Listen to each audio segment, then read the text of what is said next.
Masantura, icyo ni icyerekezo se?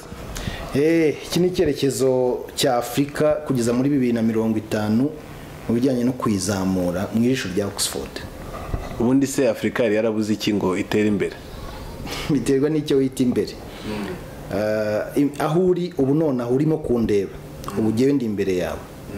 Nanjye aho ndimo kureba, ubu uri imbere yanjye. Kandi imbere yawe n'imbere yanjye ubu harahabanye. Ni inzira ebyiri rwose zitandukanye. Bivuga rero ngo ntabwo Afurika yari yagize ikibura cyose kugira ngo itere imbere, ahubwo Afurika yari imbere mbere y'uko ihitamo ikindi cyerekezo cyitwa imbere. Ubu nonaha hari ibyo turimo twanzuye kwigana, ariko tubikora igice. Ibyo rero nibyo bikwamisha Afurika. Niba twarafashe umwanzuro wo kwemera yuko Afurika itari imbere mu byo twakoraga, tukanzura kuyoboka uburyo bw'abandi n'imigenzereze yabo, tukahita imbere, twakabaye twarabyiganye 100%. Ariko tubijyamo igice dushaka no kugumana ibyacu, ukabona ntago birimo guhura. Ndaguha urugero.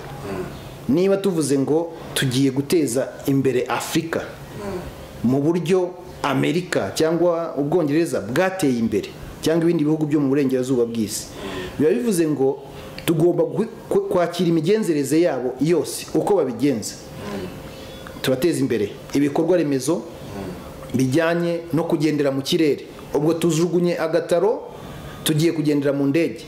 Indege igomba kuba ifite uburyo ishyirwamo amavuta, ikibuga igwaho, nuvuga ngo inganda zikora indege zakabaye zaratangiye gushyirwa hano muri Afurika, bakanoza ibikorwa remezo, ibibuga by'indege bikongerwa, bakanoza imikorere ya Afurika hagati ya Afurika ubwayo, kuko Afurika ni ngari. Ariko kugeza uyu munsi birahenze ku muntu uturutse Kigali kujya muri Nairobi kurusha umuntu uvuye hanga hajya Dubai. Kubera iki? Kandi Nairobi ari hano hafi. Nuko imikoranire hagati y'ibihugu bya Afurika ikigoranye. Ubwo rero Afurika birasaba ko imenya ngo gutera imbere ni iki, bicingiye n'icyo cyerekezo cyitwa imbere aho bahisemo. Bamenye ngo no kurwanya ubukene, icyo ibyo bipimo byabo bita ubukene, no guteza imbere inganda, no guteza imbere isoko n'ubuhahirane hagati y'ibihugu bya Afurika kugira ngo ibyo dukora ubwacu tubashe kubihahirana, no gufungura ikirere, no gufungura imipaka abantu bagahahirana, ibyo bita cross border trade. Ni ibijyanye no gufasha abaturage gufunguka, kumenya, kwiga, bakagira ubumenyi, guteza imbere uburezi, kubaho ubuzima bwiza kugira ngo babashe gukora neza, kuko ntabwo igihugu kidafite ubuzima bwiza gishobora gutera imbere mu bijyanye n'ubukungu. Guteza imbere ubuhinzi n'umusaruro ukomoka ku buhinzi, kuko ni naho haturuka ibijya mu nganda.